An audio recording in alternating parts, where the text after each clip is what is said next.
This isn't just guessing. It's a pattern scientists have found on 4 continents. From the flatlands of Mesopotamia to the Indus Valley, from Anatolia to the Americas, archaeology teams have discovered the same surprising truth. Under the oldest known civilizations are foundations of something even older, something planned, something that shouldn't exist based on everything we know about how humans developed. We're talking about expert stonework under Sumerian temples, huge building foundations under settlements from 8000 BC, and entire cities underwater off coastlines that were above water only during the last ice age. These aren't separate mysteries. They form a pattern that completely breaks the timeline you learned in school, the one that says civilization started safely 6,000 years ago. The proof isn't hidden. It's been piling up in digging reports, rock studies, and underwater archaeology for decades. But what it suggests is so extreme that most historians have chosen to treat each discovery as a weird exception, rather than recognize the pattern they make together. These findings don't just push back the date of civilization. They suggest that what we call the beginning of history might actually be a restart or rebuilding after something was buried, flooded, and forgotten. If you enjoy exploring the edges of accepted history, hit that like button and subscribe. Tell me in the comments where you're listening from and what time it is there. And as always with our videos, the visuals are here to add atmosphere, but they aren't necessary to follow the story. Prepare yourselves. Let's dive beneath the surface. Let's begin. In 1922, in the sun-scorched ruins of southern Mesopotamia, British archaeologist Leonard Woolley was digging up the ancient Sumerian city of Ur, when his team found something that would quietly haunt archaeology for the next century. Under the royal tombs, under the temples, under everything they expected to be the city's foundation, they found another layer, an older living level, separated from the upper city by several meters of clean, water-dropped clay, a flood layer. When Woolley first broke through into this lower level, he expected to find untouched soil, the beginning. Instead, he found pottery, tools, and building foundations. Civilization didn't start at the surface. It had been buried and built over. The style of these objects was different, older, more advanced in some ways than what came after. This wasn't the work of primitive people slowly inventing culture. This was organized society, just deeper. Woolley called it the flood layer, and at first believed he found proof of the biblical flood. The academic world quickly dismissed this idea, preferring to see it as a local river flooding. But Woolley had uncovered something more disturbing than proof of an old story. He found evidence of a pattern, because Ur wasn't unique.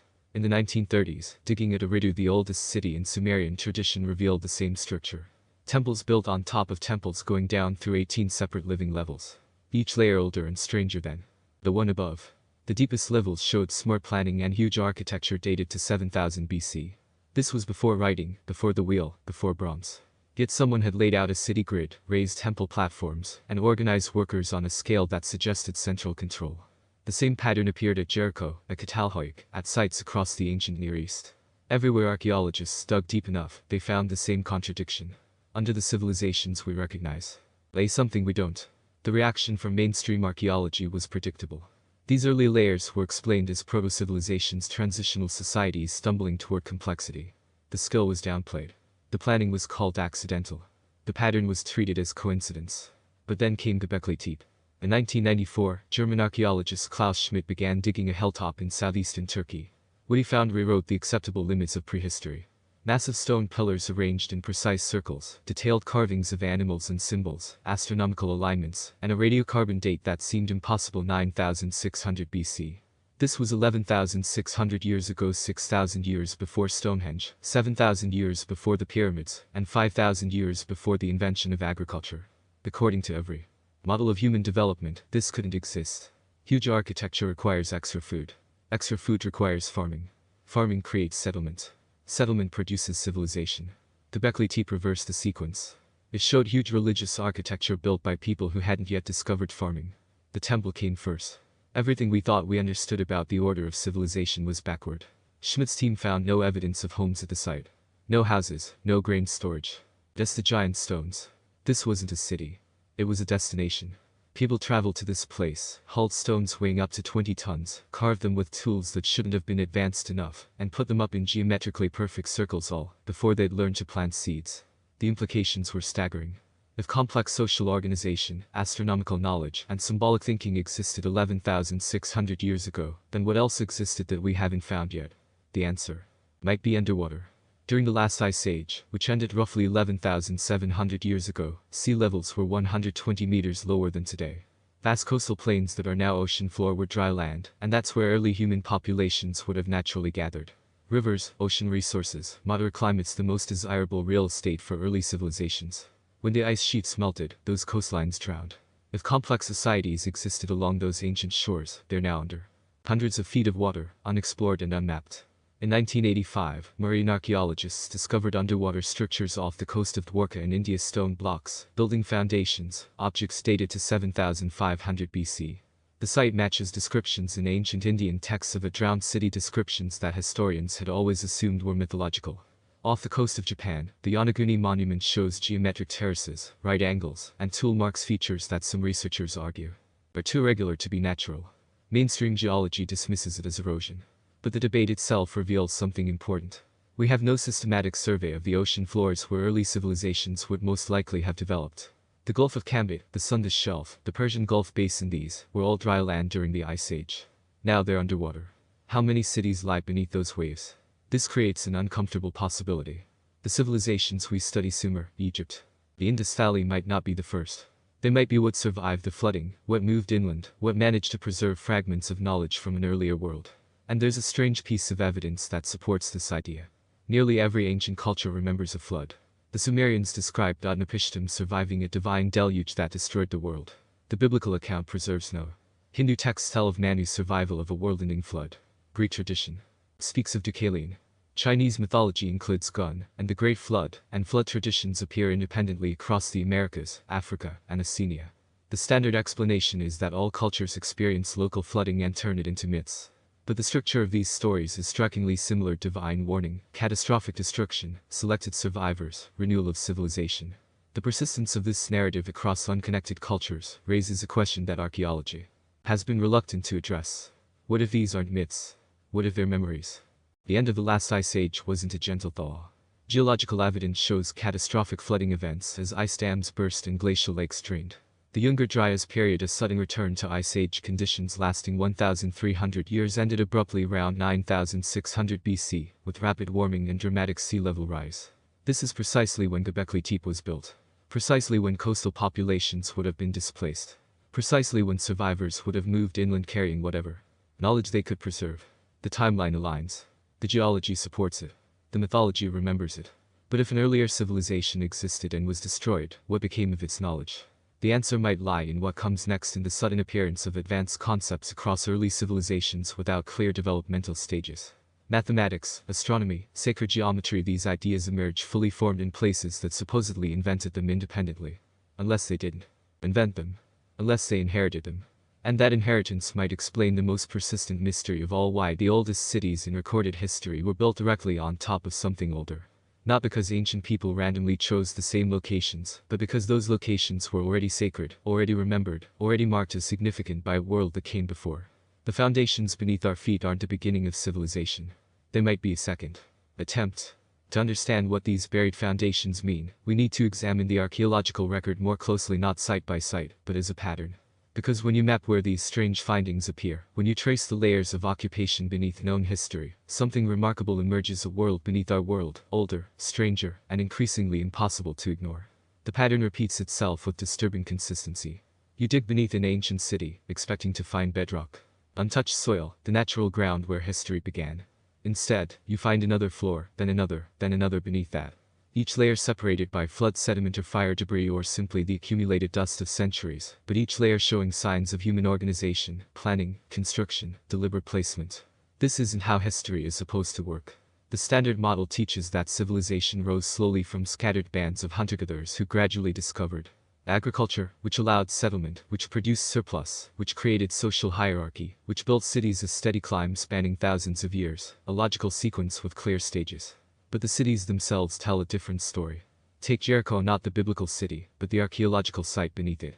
Digging beginning in the 1950s revealed more than 20 separate living layers going back to 9,400 BC. The deepest levels showed a massive stone tower 10 meters tall, built from blocks weighing hundreds of kilograms each. This wasn't a watchtower for defense. There were no enemies yet. No warfare, no competing settlements. Archaeologist Kathleen Kenyon, who led the dig, found that the tower had been deliberately filled in and buried by later inhabitants who then built directly over it. The structure was preserved, not destroyed, entombed with intention, as though the ground itself was sacred and could not be abandoned. The same deliberate layering appears at Catalhoyuk in Anatolia. Settlement spans 9,000 years of continuous occupation. But residents didn't expand outward as populations grew. They built upward, filling in old houses completely, leveling them, and constructing new homes directly on top generation after generation, century after century, staying precisely within the original boundaries. Why? The conventional explanation is practical convenience. But convenience doesn't explain why they would go to the effort of preserving the exact footprint of a settlement for 9 millennia. It suggests something else, that the location itself held significance beyond mere geography. And then there's what was found in the lowest levels. At Catalhoic's foundation, archaeologists discovered elaborate wall paintings, sophisticated textiles, and obsidian mirrors, polished to reflect like glass. These objects date to 7400 BC. They don't show the crude work of early experimenters. They show mastery techniques that appear fully developed without preceding stages of trial and error. The same pattern emerges across Mesopotamia. At Tel Brak in Syria, diggers found a structure called the Eye Temple dating to 6000 BC. It contained thousands of small alabaster figurines, each carved with distinctive eye designs.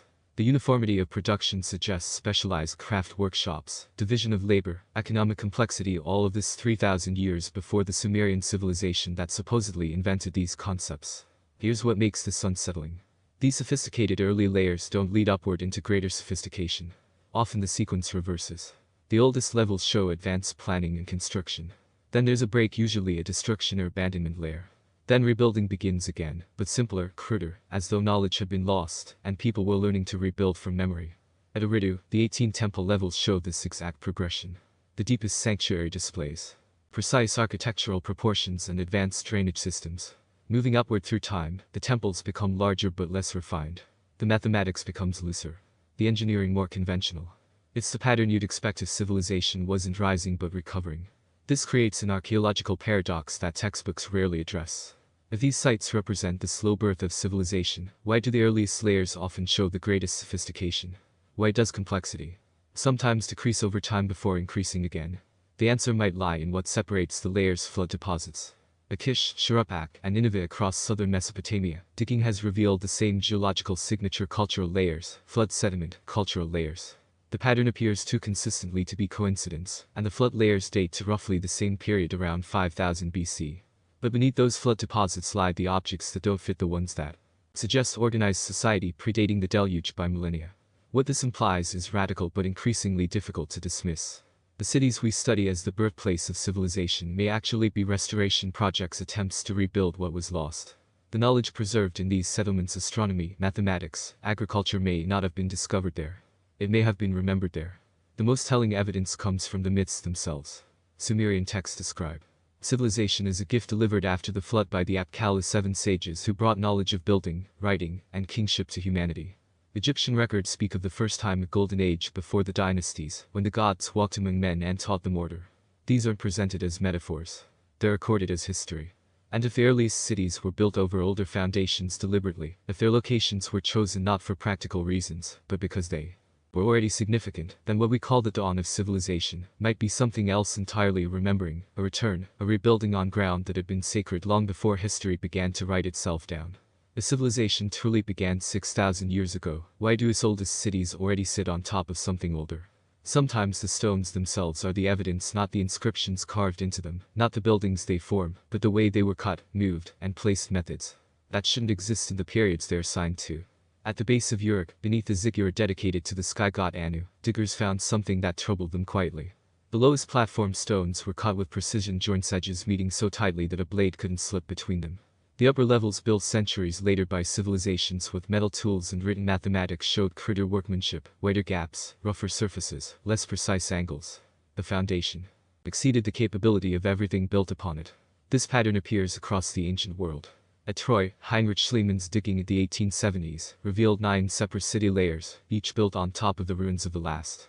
But the huge walls at Troy's deepest levels, massive limestone blocks weighing several tons, showed cutting techniques not seen again until Troy Vi, built 3,000 years later. The intervening layers used smaller stones, simpler construction. The knowledge had been lost, then slowly relearned. What makes this archaeologically disturbing is the implication. Whoever built the foundations possessed skills that their descendants forgot. The progression wasn't from simple to complex. It was from complex to simple to complex again. And nowhere is this reversal more extreme than in the hills of southeastern Turkey. The Bekletit pillars weren't made by people experimenting with stone. They were made by people who had already mastered it. Each Shaped huge stone was carved from bedrock quarries located 200 meters from the construction site. The largest pillar weighs 20 tons. Transporting it would require coordinated labor from hundreds of people. Yet this occurred 11,600 years ago when human society supposedly consisted of small nomadic bands. But the logistics of moving the stones is only part of the mystery. The pillars were carved with reliefs so detailed that archaeologists can identify individual animal species: foxes, snakes, scorpions, vultures, wild boar. The artistry isn't primitive or experimental. It's confident, deliberate, the work of specialists who had done this before. On Pillar 43, known as the Vulture Stone, researchers identified what appears to be a star chart.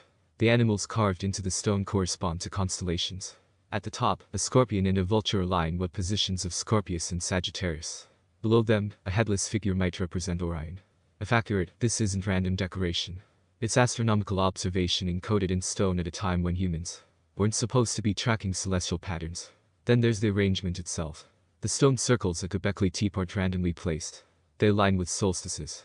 The central pillars face specific cardinal directions. Whoever designed this understood geometry, seasonal cycles, and the movement of stars. This requires something more than instinct. It requires generations of accumulated knowledge passed down and refined. It requires teaching, record-keeping, continuity. Yet, all of this happened before agriculture, before permanent settlements, before writing. The standard explanation that Göbekli Tepe represents a brief flourishing of hunter-gatherer complexity doesn't account for the precision. Building a single circle of huge stones might be extraordinary. Building more than 20 circles over 1,500 years, each maintaining the same architectural principles, suggests something far more organized. It suggests tradition, institution, a society that knew what it was building and why. Here's the detail that changes everything. Göbekli Tepe was deliberately buried around 8000 BC. The entire complex was filled in with debris and soil. Not destroyed, not abandoned, entombed. The pillars were carefully covered, preserving them intact beneath the earth for 10,000 years. Why would a society invest decades, possibly centuries, in constructing a huge complex only to bury it? The conventional theory is that burial was a form of ritual closure, way to make the site sacred. But this assumes that burying sacred architecture was a common practice. It wasn't. Across the ancient world, temples were rebuilt, expanded, repurposed, but rarely deliberately erased. Unless the burial wasn't an ending. Unless it was preservation. Because if the people who built Göbekli Tepe knew that catastrophic change was coming, environmental collapse, social upheaval, flooding, then entombment might be the only way to protect what they'd created, to mark the ground as sacred, to ensure that if anyone returned, they would know where to dig. This reframes everything we thought we understood about the sequence of civilization. Complex architecture didn't emerge from agriculture. Agriculture may have emerged because complex architecture already existed. Think about it. If huge religious sites like Göbekli Tepe drew people from across regions, if they required coordinated seasonal gatherings to construct and maintain, then those gatherings would create pressure to stay longer, to feed more people, to produce surplus. Religion didn't follow settlement. Settlement followed religion. The implications ripple outward. If large-scale social organization existed before farming, then the entire model of civilization's development collapses. Humans didn't slowly stumble toward complexity. They possessed it earlier than we can explain and lost it repeatedly. The stones remember what the texts don't. They show us that history moved backward before it moved forward. That knowledge was forgotten, then painstakingly reconstructed. That the foundations beneath our feet were laid by people whose capabilities exceeded those who came after. If complex architecture came before farming, then who built it? And why? The Sumerians never claimed to have invented kingship. This is easy to miss when reading their texts because we assume that all human institutions were created by humans. But Sumerian scribes were careful with language. They didn't write that kingship was created or discovered or established. They wrote that it descended. The distinction matters. When something descends, it comes from above, from outside, from somewhere that already exists. The Sumerian king list opens with a phrase that modern translations often soften, but the original cuneiform is blunt. After kingship descended from heaven, the kingship was in Eridu. Not after people learned to govern themselves. Not after leaders emerged. After kingship as a complete system, fully formed, came down from somewhere else. This isn't poetic language. It's a factual statement within the document's own logic. The scribes are recording a transfer, not an origin. They're documenting where authority moved, not where it began. And this creates a question that historians rarely address. If the Sumerians didn't believe they invented kingship, then what did they think they inherited? The answer might lie in who they said received it first. The king list names the earliest ruler as Alulim of Eridu. His reign 28,800 years. The second king, Alalgar, ruled for 36,000 years.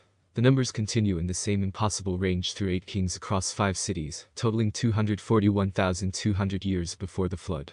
Modern scholars dismiss these figures as mythological exaggeration, but the scribes who recorded them used the same precise administrative tone they use for grain inventories and temple accounts. They weren't writing poetry. They were maintaining records.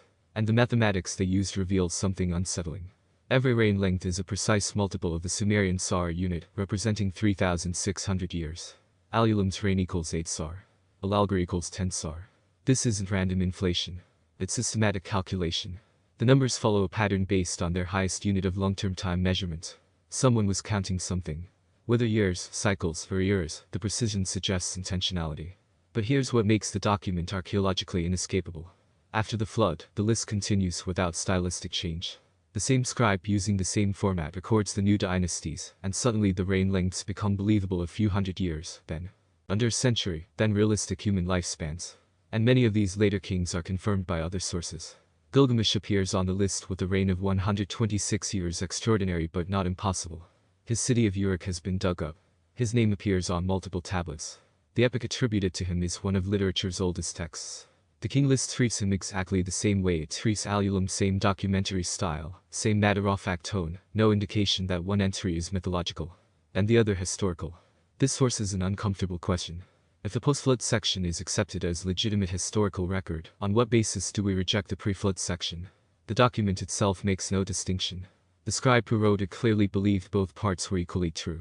Either the entire list is myth, or all of it is record. And if it's record, then what is it recording? Here's the detail that most translations hide. The king list doesn't just track rulers. It tracks the movement of kingship itself as an entity separate from the individuals who held it. When Eridu's dynasty ends, the text reads, then Eridu fell and the kingship was taken to Bat-Tabir. Not a new king rose in Bat-Tabir. The kingship as a separate thing was taken there, transferred, relocated. This happens repeatedly through the pre-flood section. Kingship moves from city to city like an object being carried. The phrasing suggests that whoever held it didn't create it, or own it. They were simply its temporary custodians. Later Mesopotamian kings understood this. For 3,000 years after the king list was written, rulers continued to claim their authority descended from heaven. It wasn't metaphor. It was constitutional legitimacy. To rule without this divine authorization was to be a usurper, not a king. But authorization from where? The list never explains. It assumes the reader already knows. Just as it assumes the reader understands what happened. Before kingship descended, why there was a time when humanity existed without organized rule, and what changed to make rule necessary. The document is recording a transition, not a beginning. It's describing the moment when something that existed elsewhere arrived on Earth and was distributed among cities. What's most disturbing is what the list omits. It never describes how the first king received authority. It never explains who taught him to govern or what qualifications made him worthy. Alulim simply appears in Eridu already possessing kingship that had already descended. He didn't earn it. He didn't create it. He inherited it. From whom? The king list offers one hint. In the pre-flood section, several kings have titles that appear nowhere else in Sumerian records. They're called An and Lugil words meaning lord and great man. But these words are paired with names that aren't Sumerian in origin. They don't follow Sumerian linguistic patterns. They sound older, foreign, as though the kings themselves came from somewhere else or were named by someone else. And if kingship was brought to humanity from outside, then the impossible reign lengths might not be exaggerations at all. They might be measurements of something other than individual human lives, dynasties, eras, the tenure of an institution passing through multiple hands. Or they might be literal. If power was not created by humans, then who or what was it passed down from? The Sumerian gods didn't make the world. This is the first thing that separates them from almost every other pantheon in ancient religion. Read the Egyptian myths and you find Atum creating the universe from primordial chaos. Read the Hebrew Bible, and God speaks existence into being. Read the Greek cosmogonies and divine generations emerge from void. But read Sumerian texts and you find something stranger. The gods arrive in a world that already exists. They organize it. They divide it. They administer it. They never claim to have created it. The oldest Sumerian cosmology, the Eridu Genesis, begins not with creation but with distribution. The great gods An, Enlil, Enki, and Ninhursag are already present when the narrative opens. Their first recorded action isn't to create land or sky. It's to assign responsibilities. And takes the heavens. Enlil receives the atmosphere and earth. Enki is given the waters. Ninhursag manages birth and fertility. The text describes this with the precision of a corporate restructuring. Each god receives a domain, a jurisdiction not as reward or inheritance, but as assignment. Someone or something had already divided the world into administrative zones before they arrived. The gods are given jobs, not glory. And the language used to describe their activities reflects this. When Enki organizes the freshwater rivers, the Sumerian verb is mi, which means to decree or to establish norms. He doesn't create water. He sets the rules governing how it behaves. He institutes order where chaos existed. Enlil's role is even more telling. His title, Lord of the Command, doesn't refer to creative power but executive authority. He issues decrees. He enforces boundaries. He maintains separation between realms. When humans anger him, he doesn't destroy them. He adjusts their parameters, reduces their lifespan, limits their reproduction, changes their operational constraints. He manages them. The Atrahasis epic, one of Mesopotamia's oldest flood narratives, reveals how transactional this relationship was. The text opens with younger gods complaining about labor. They've been digging canals, maintaining irrigation, working without rest for the text specifies 40 years. They go on strike. The senior gods convene not to punish the rebellion, but to solve the labor shortage. Enki proposes creating humans specifically to take over the work. The goddess Nintu molds humanity from clay mixed with divine blood, and the new workers are immediately put to use. Humans aren't fashioned in divine image as beloved children. They're manufactured as a workforce. The text is explicit. Humanity exists to relieve the gods of physical labor. And here's what most translations hide. The gods don't teach humans to farm or build. They assign these tasks. The knowledge isn't shared as gift. It's distributed as job training. The instructions of Shurapak, one of the world's oldest wisdom texts, contains advice from a father to his son. But the framing is unusual. The father, Shurapak, claims he's passing down instructions that were originally given to him when the gods established the rules, not when the gods created the world, when they established the rules. This distinction appears throughout Sumerian literature. The gods don't describe how things came to be. They describe how things are ordered. Their authority isn't derived from creation, but from position within an existing hierarchy. Even the temples reflect this. The ziggurat wasn't a monument to divine creative power. It was an administrative center. The Sumerian word for temple literally means house. The residence where God conducted business. Temple archives contain thousands of tablets recording grain disbursements, labor assignments, and resource allocation. The priests weren't leading worship services. They were processing divine bureaucracy. Here's the detail that reframes everything in Sumerian theology. Even the gods answer to something higher. The concept of divine decrees that govern reality exists independent of the gods themselves. These are described as physical objects that can be stolen, transferred, or lost. In the myth Inanna and Enki, the goddess Inanna gets Enki drunk and steals the from him, taking them to her own city. The decrees that control civilization aren't generated by divine will. They're artifacts, things that exist objectively, separate from whoever possesses them. Which raises an unsettling question. If the gods don't create the and the govern how reality functions, then who established the in the first place? The texts never say. They assume it's already known. What makes this theologically strange is how different it is from later religions. By the time Greek and Roman myths were systematized, gods had become creators, artists, lovers, personalities with desires and creative impulses. The Hebrew and Christian God explicitly creates ex nihilo from nothing. But the Sumerian gods administered a system they inherited. They managed territories they were assigned. They enforced rules they didn't write. They functioned less like deities and more like regional governors reporting to an authority the texts never name. And humanity's role in this system was equally clear: not children to be nurtured, not souls to be saved, workers to be directed. The relationship was contractual, not familial. Humans provided labor and offerings. Gods maintained order and protection. It was an arrangement, a transaction, an economy of obligation that both sides were bound to. This reframes everything we think we understand about ancient religion. The Sumerians weren't imagining all-powerful beings who shaped reality according to whim. They were describing something that looked remarkably like middle management. Why would a civilization imagine its gods not as creators but as administrators? The oldest Sumerian texts don't explain where anything came from. Not the earth, not the sky, not humanity, not the gods themselves. They begin as though everything is already in motion, already organized, already functioning according to rules established before the narrative starts. This absence is easy to miss because we expect ancient cultures to be obsessed with origins. Every civilization we study has creation stories, myths explaining how the world began, how humans were formed, how order emerged from chaos. Except the Sumerians. Their earliest religious texts, hymns, prayers, administrative records dating back to 2700 BC operate on the assumption that the reader already knows how things started. They never explain it. They simply describe what's happening now, in an ongoing present that seems to have no memory of its own beginning. The Ritu Genesis, composed around 1600 BC, is often called Sumer's creation myth. But read it carefully and you'll notice it doesn't actually describe creation. It opens with the statement, after an Enlil, Enki, and Ninhursag had created the black-headed people. The creation of humanity is mentioned as something that's already happened. The text doesn't describe how it occurred. It's a reference to an earlier event that the audience is assumed to already understand. But no earlier text exists explaining it. The same pattern appears in the debate between bird and fish, one of the oldest surviving Sumerian literary compositions. It begins in those distant days when the fates were determined. The fates are already determined. The world is already ordered.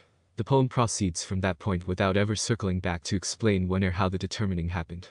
Compare this to later Mesopotamian literature, and the difference becomes stark. The Babylonian Enuma Elish, composed around 1200 BC 1500 years after the earliest Sumerian texts, is an actual creation epic.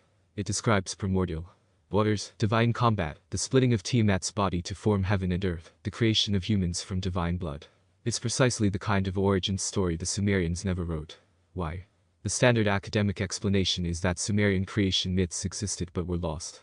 But this assumes that absence equals accident. And the absence here is too consistent to be accidental. The Sumerians were meticulous record keepers. They documented grain harvests, temple inventories, legal disputes, astronomical observations, medical procedures. Thousands of tablets survive covering every aspect of daily life and religious practice. Yet none of them describe how the world began. Here's what makes this archaeologically significant. The texts don't treat origins as mysterious or sacred secrets, too holy to write down. They treat them as irrelevant, not worth discussing, already settled. The Sumerian temple hymns catalog 42 temples across different cities, describing the gods who reside in them and the rituals performed there. Each hymn assumes the temple has always existed in some form. There's no mention of who built the first temple, when divine worship began, or how humans learned to conduct rituals. These institutions are presented as eternal. And when Sumerian literature does reference the past, it uses a specific phrase which translates roughly as in distant days, or in former times. But the phrase doesn't mean at the beginning. It means long ago within an already existing framework. There's no Sumerian word for absolute beginning. No equivalent to Genesis's in the beginning or the Greek arch. Their language contains concepts for continuation, inheritance, and transfer, but not for origin from nothing. This suggests something profound about how they understood time itself. Most cultures imagine history as linear starting point, a progression, an end. The Sumerians seem to view it as cyclical or ongoing and eternal. Process they had entered midway. They documented their particular chapter without claiming it was the first chapter. The Lament for Sumer and Ur, written after destruction around 2000 BC, mourns the fall of cities and the displacement of people. But even in catastrophe, the text doesn't imagine this as the end of the world. It's presented as one disaster among many that had come before and would come again. Civilization rises. Civilization falls. The cycle continues. No one assumes they're witnessing the original rise or the final fall. Here's the detail that reframes everything. When the Babylonians conquered Sumer and began writing their own creation myths, they weren't filling a gap in knowledge. They were asserting political authority. The Enuma Elish establishes Marduk as supreme creator god, a role he didn't hold in earlier Sumerian theology.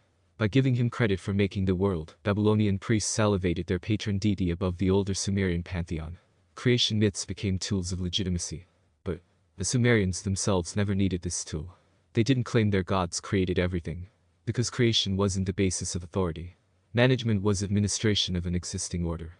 This implies they believed they inherited their civilization rather than invented it. And if they inherited it, then from whom? The texts don't say, but they preserve something stranger than an answer, a complete absence of curiosity about the question, as though the origin was either unknowable, irrelevant, or most unsettling, already understood in ways the text didn't need to record because everyone already knew. What survives isn't an explanation of beginnings. It's documentation of a continuation of society maintaining systems passed down from a previous era they never claimed to have witnessed. They recorded laws they didn't write, maintained temples they didn't build first, followed rituals whose origins they never explained. And they did this with precision and care. As though their role wasn't to create civilization but to preserve it. What kind of culture records everything except its own beginning? Myths remember things history doesn't. Not metaphors, not symbols, actual data. Geographic coordinates, astronomical positions, measurements of time and distance that can be cross-referenced against geological records and verified as accurate. This is what separates myth from fiction. Fiction invents freely. Myth preserves obsessively, even when it no longer understands what it's preserving. The Epic of Gilgamesh contains a flood account told by Utnapishtim, the sole human survivor. The narrative includes specific construction details for the boat. He built a cubeship vessel 7 decks high, coated with bitumen inside and out. The measurements given, roughly 60 x 60 x 60 meters, describe a structure designed for stability, not travel. A floating container meant to survive turbulence, not navigate to a destination.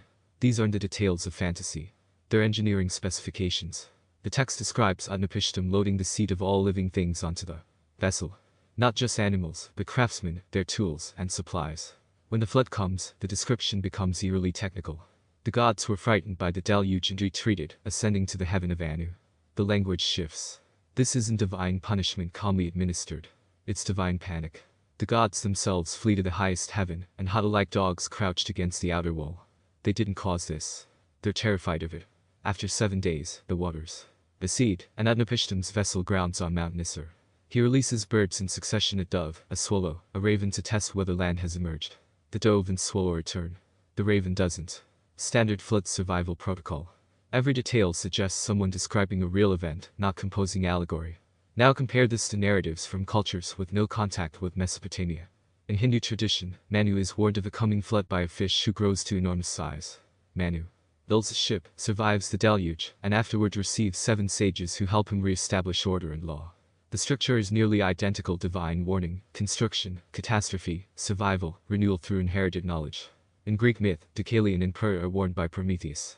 They build a chest, survive 9 days and nights of rain, land on Mount Parnassus, and repopulate the world by throwing stones that become people. Again warning, vessel, flood, landing on high ground, restart. Andean traditions describe Viracocha emerging from Lake Titicaca after a great flood destroyed the previous world. Chinese mythology preserves Gun and Yu battling catastrophic floods. Hawaiian legend recalls Nu surviving world-destroying waters in a vessel with his family. The pattern repeats across every inhabited continent. Not vague similarities, but structural precision. A small group warned in advance, survival through preparation, landing on high ground, transmission of knowledge to rebuild. If these were independent inventions, we'd expect variation in the core sequence. But the sequence remains constant. Even the number of survivors is often the same: 7 to 8 individuals or families. This consistency has troubled anthropologists for over a century. The standard explanation that all cultures experience flooding and therefore mythologize it doesn't account for the specificity. Local floods don't require 7 days of rain, mountain landings, and bird releases to test for dry land. But a single globally experienced catastrophe would. And here's what geology confirms. At the end of the last ice age, approximately 11,700 years ago, sea levels rose catastrophically. Not gradually, but in surges, as ice dams burst and glacial lakes drained. The Younger Dryas period ended with rapid warming, melting ice sheets that had covered a third of the planet. Laline coastal regions where the majority of human populations would have lived were inundated within generations. Entire landscapes drowned. River deltas shifted. Familiar horizons disappeared beneath the water. For people living through this, it would have been experienced exactly as the myths describe a world-ending flood. But here's the detail that changes everything. Australian Aboriginal oral traditions have been verified to preserve real events over 10,000 years. Linguists studying coastal Aboriginal stories identified geographical details: specific bays, islands, and land bridges that haven't existed above water since the last ice age. When researchers compared these mythological landscapes to bathymetric surveys, they matched. The stories were preserving actual pre-flood geography passed down through 300 to 400 generations. Myths aren't failing to remember history. They're succeeding at it under impossible conditions, preserving information across time spans that exceed written records by millennia. This reframes what mythology is. Not primitive attempts to explain nature, but archives, data storage for cultures without writing. The repetition, the formulaic structure, the precise details, these aren't artistic choices. They're mnemonic devices ensuring accurate transmission. And if flood myths preserve real events, what else might myths encode? Sumerian texts describe the Absu, the freshwater ocean beneath the earth where Enki dwells. For centuries, this was read as pure fantasy. Then geologists discovered massive underground aquifers beneath Mesopotamia, freshwater reserves isolated from surface water, exactly as described. The Vedic Saraswati River, long considered mythological, has been confirmed through satellite imagery and archaeological surveys. The river existed, supported major settlements, then dried up around 1900 BC precisely, when the texts say it vanished. Greek myths placed the Minoan civilization on Crete, and described its destruction by earthquake and wave. Dismissed as legend until archaeological excavations in 1900 AD uncovered the palace at Knossos, proving the civilization existed and was indeed destroyed by seismic catastrophe. Myth after myth, when tested against evidence, proves to contain truth embedded in narrative. Which means the stranger elements, the impossibly long-lived kings, the gods who descended from heaven, the golden ages before recorded history, might also be encoding something real. Not literal perhaps, but preserving information. about time periods, social structures, or events that no other record captured. The flood narratives specifically preserve a pattern that suggests coordinated response, advanced warning, deliberate preparation, preservation of knowledge and crafts. This isn't random survival. It's organized continuity. Someone knew the catastrophe was coming. Someone preserved the knowledge needed to rebuild. Someone ensured that when the waters receded, civilization could restart rather than begin from nothing. The myths don't call this luck. They call it divine intervention. But intervention by whom? And if these stories preserve memory of a pre-flood civilization advanced enough to predict catastrophe and organize survival, then everything that came after Sumer, Egypt, the Indus Valley might be exactly what the myths claim they are. Restorations of something older. Not the birth of civilization, but its recovery. What if myths are not metaphors, but echoes of events too old to remember directly? The same structures appear in civilizations that never met. Not similar structures, identical ones.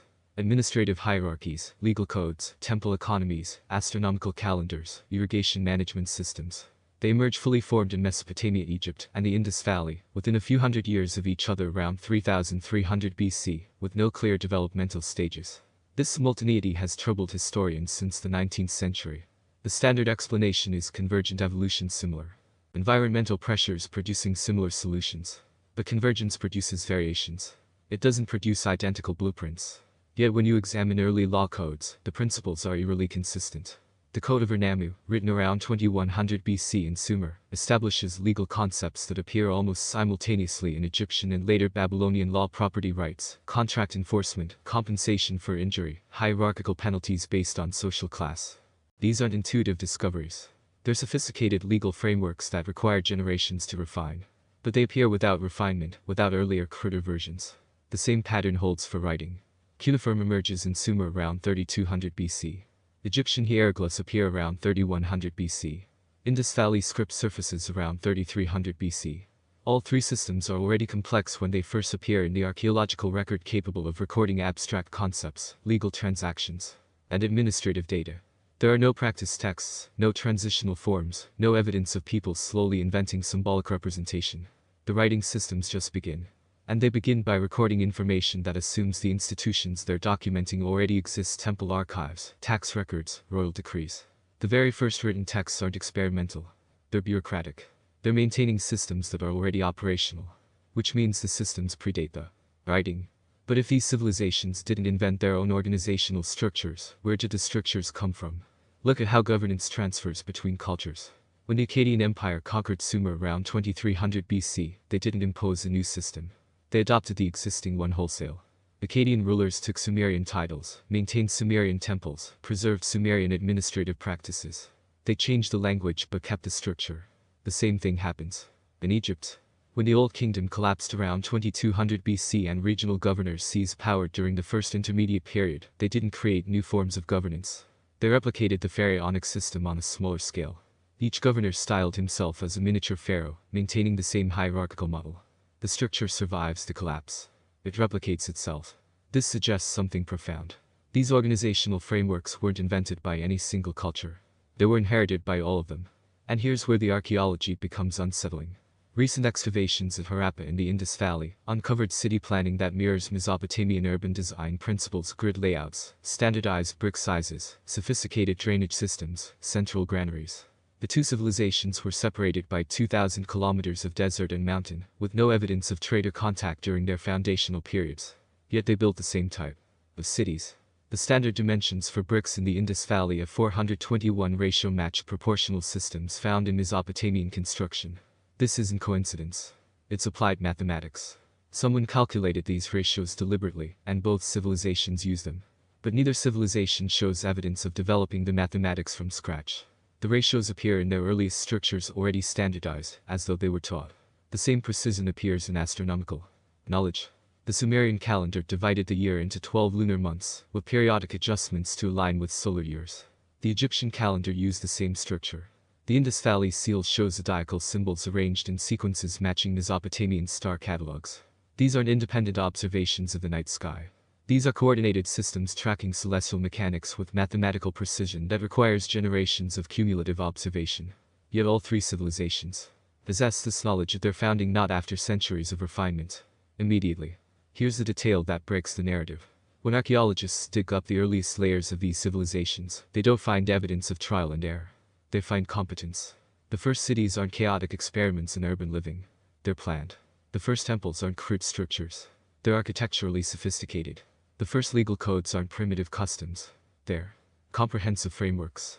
Everything starts complex and stays complex. This is the opposite of what evolutionary models predict. Technologies develop through stages: crude prototypes, improved versions, eventual mastery. The core civilizational structures, governance, law, writing, astronomy, skip the developmental phase entirely. They arrive complete, which implies they were transmitted, not invented. But transmitted from where? The answer might lie in what all these early civilizations remember. Not just flood myths, but specific figures who brought knowledge. Sumerian texts describe the Apkallu, wise beings who taught humanity the arts of civilization before the flood. Egyptian tradition venerates Thoth, who gave humanity writing, mathematics, and sacred knowledge. Hindu texts recall the 7 sages who preserved wisdom through catastrophe. These aren't gods. The texts distinguish them clearly. They're described as teachers, preservers, carriers of information from an earlier time. And every tradition specifies that they arrived after a great disaster, after destruction, after the world had already ended once. They didn't create civilization. They restored it. This reframes everything we understand about the Bronze Age. These weren't nascent cultures stumbling toward complexity. They were inheritor cultures implementing a system they'd received from survivors of something older. The structures weren't invented in Mesopotamia, Egypt, or the Indus Valley. They were replicated there. The knowledge wasn't discovered. It was preserved. And if these foundational civilizations were themselves rebuilding from inherited templates, then the real origin point, the first civilization, lies further back, deeper beneath the flood layers and the buried foundations. Somewhere in the unrecorded past, someone designed these systems for the first time. Someone established the frameworks that every subsequent civilization would copy. If every early culture inherits the same structures, who built them first? Civilizations don't disappear cleanly. They leave traces: pottery shards, building foundations, burial sites, tool fragments. Even cultures that collapse violently leave evidence of their existence scattered across landscapes. Archaeology is built on this principle. Human presence is indelible. Except when it isn't.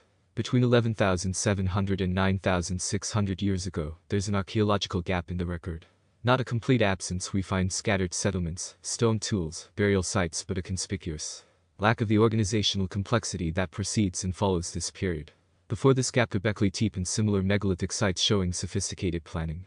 After this gap, the sudden emergence of agriculture, settled villages, and the rapid development towards civilization. During the gap, silence. The standard interpretation is that this represents a transitional period, humans slowly learning to farm, gradually settling down, experimenting with social organization. But the timeline doesn't support gradual transition. The changes happen rapidly, almost simultaneously across multiple regions, as though people weren't discovering these practices, but remembering them. And the gap itself corresponds precisely with the most catastrophic climate event in recent geological history. The Younger Dryas period began around 12,900 years ago, with a sudden return to Ice Age conditions. Global temperatures dropped by 7 degrees centigrade within decades. Ice sheets that had been retreating expanded again. Regions that had supported human populations became uninhabitable. Then around 11,700 years ago, it ended just as abruptly. The climate didn't warm gradually. It lurched back to interglacial conditions within a single human lifetime. Ice sheets collapsed. Meltwater surged into oceans. Sea levels rose over 100 meters in less than a millennium. For coastal populations, which would have been the majority, this was apocalyptic. The Persian Gulf was dry land during the Ice Age. So was the Mediterranean basin around Cyprus, the Sunda Shelf connecting Southeast Asian islands, the coastlines of India, the Gulf of Cambodge. These were vast, fertile plains with rivers, freshwater resources, and moderate climates. All of it drowned. If an advanced civilization existed during the late Ice Age, it would have naturally developed along these submerged coastlines. And when the melt accelerated, these populations would have faced a choice: retreat inland or perish. Most would have retreated. But retreat means abandonment. Everything built along the coast, cities, temples, ports, infrastructure, would have been left behind as the waters rose. And here's what makes this archaeologically devastating. Water races.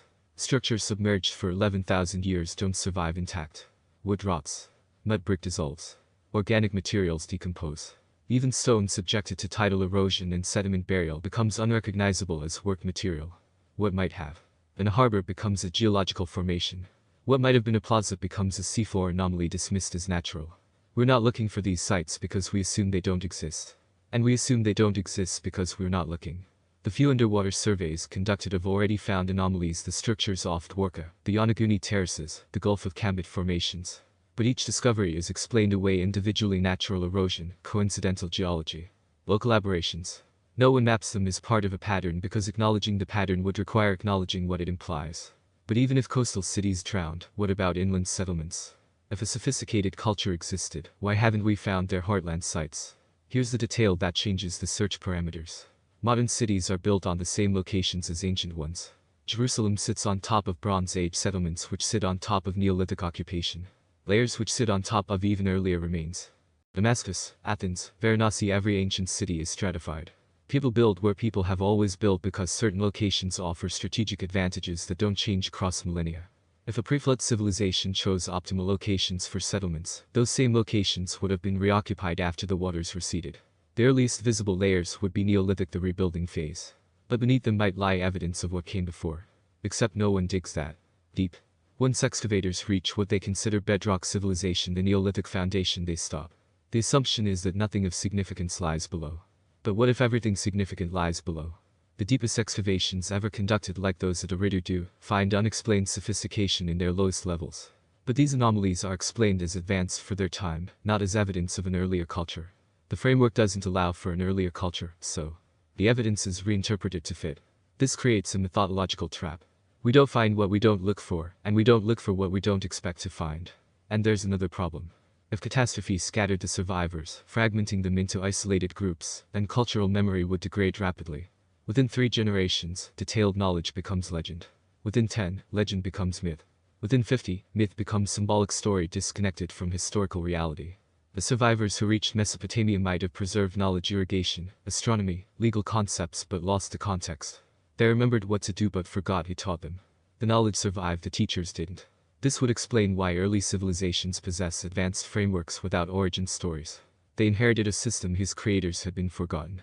And if the builders were forgotten, their cities misidentified, and their coastal centers drowned, then the only evidence of their existence would be indirect: the knowledge systems they passed down, the myths describing their destruction, and the archaeological anomalies we keep explaining away. The absence of direct evidence isn't proof of absence. It might be proof of erasure: geological, cultural, and methodological. Because here's what we know happened 11,700 years ago. The world's coastlines disappeared. Entire landscapes were submerged. Climate destabilized. Populations migrated. And when stability returned, humans suddenly possessed agricultural knowledge, architectural principles, astronomical understanding, and organizational systems, with no clear point of origin. The gap in the record isn't empty. It's obscured by water, by time, by the assumption that what we haven't found doesn't exist. If a civilization disappeared completely, would we even recognize its remains? We still use their calendar. Not metaphorically, literally. The 7-day week has no astronomical basis. It doesn't align with lunar phases or solar cycles. It's arbitrary, except that it isn't. It's Sumerian, based on their sacred number 7, encoded into Babylonian astronomy, adopted by Judaism, inherited by Christianity and Islam, and now observed globally as though it were natural law. We didn't choose this structure. We inherited it. And we never questioned where it came from because it was already in place when our civilization began documenting itself. The same inheritance governs legal systems. Modern contract law descends directly from Roman jurisprudence, which drew from Greek civic codes, which borrowed from Babylonian principles, which refined Sumerian precedents. The concept that agreements are binding, that injury requires compensation, that social hierarchy determines penalty, these aren't human instincts. They're taught frameworks, rules someone established, and everyone else adopted. Look at how authority legitimizes itself. Modern governments claim mandate through constitutions, elections, or divine right. But the underlying assumption remains the same as the Sumerian king list. Authority must descend from a higher source. It must be granted, transferred, inherited. No modern state claims its government was invented from nothing. Every system traces legitimacy backward through prior systems, creating chains of succession that extend centuries. The structure replicates itself across time, preserving its form even as the content changes. We call this tradition, but tradition is just another word for maintenance. We're maintaining something we didn't build. And here's what makes this psychologically unsettling. We don't know who built it first. The earliest law codes don't say we created these principles. They say these are the principles. The oldest calendars don't explain why time is divided this way. They assume you already know. The foundational texts of governance, mathematics, and astronomy present themselves as documentation of existing systems, not invention of new ones. which means the origin point, the actual moment when these frameworks were designed, lies before recorded history, before writing, before the civilizations we study. Somewhere in the unrecorded past, someone made decisions that still govern how we organize reality. They chose to divide time into units. They established hierarchical authority. They codified exchange, property, and obligation into systems we now treat as universal. But they weren't universal. There were choices made by people whose names we don't know in a civilization we don't acknowledge for reasons we can't reconstruct. And we've been living inside those choices ever since. This reframes what civilization is. Not a series of innovations building toward progress, but a recurring pattern of rebuilding from inherited templates. The Bronze Age civilizations rebuilt from knowledge preserved through catastrophe. The classical world rebuilt from Bronze Age fragments. The medieval period rebuilt from classical ruins. The modern era rebuilt from everything that came before. Each cycle believes itself original. Each age thinks it's inventing new solutions. But scratch the surface and you find older precedents, older structures, older assumptions that never get questioned because they're so foundational they become invisible. We're not creating civilization. We're maintaining it, repairing it, expanding within its existing parameters. The question is, whose parameters? Because if the frameworks we operate within were designed before history began, and if those frameworks were sophisticated enough to survive multiple civilizational collapses, then whoever created them understood social organization at a level we still haven't surpassed. We've added technology. We've expanded scale. But the core structures, how we legitimize authority, divide labor, record transactions, measure time, enforce order, remain fundamentally unchanged from models established in the Neolithic or earlier. This suggests something profound about the nature of civilization itself. It's not infinitely variable. There seem to be optimal configurations, patterns that emerge repeatedly because they work. But that raises a disturbing possibility.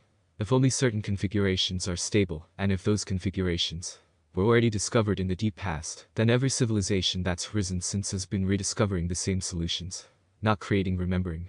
And if we're remembering rather than inventing, then the knowledge we possess might not belong to us. It might be inherited from sources we can't trace, passed down through chains of transmission so long that the origin has been forgotten. The Sumerians said kingship descended from heaven. Maybe they meant it literally. Or maybe heaven was their word for before, from a time so distant it seemed otherworldly, from the world that came before the flood, before the catastrophe, before the reset. We don't know what that world looked like.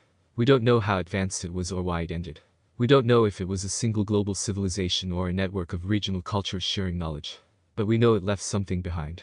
Not monuments that would decay. Not cities that would drown. Something more durable: systems. Frameworks, patterns of organization encoded into the cultures that survived its collapse. Those patterns are still with us. They're the scaffolding we build our societies on.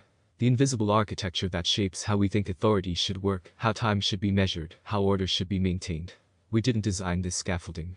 We found it already in place, and we've been building within its constraints for so long that we've forgotten it's there. The story we tell ourselves that civilization is 6,000 years old and began in Mesopotamia is comfortable because it makes us modern.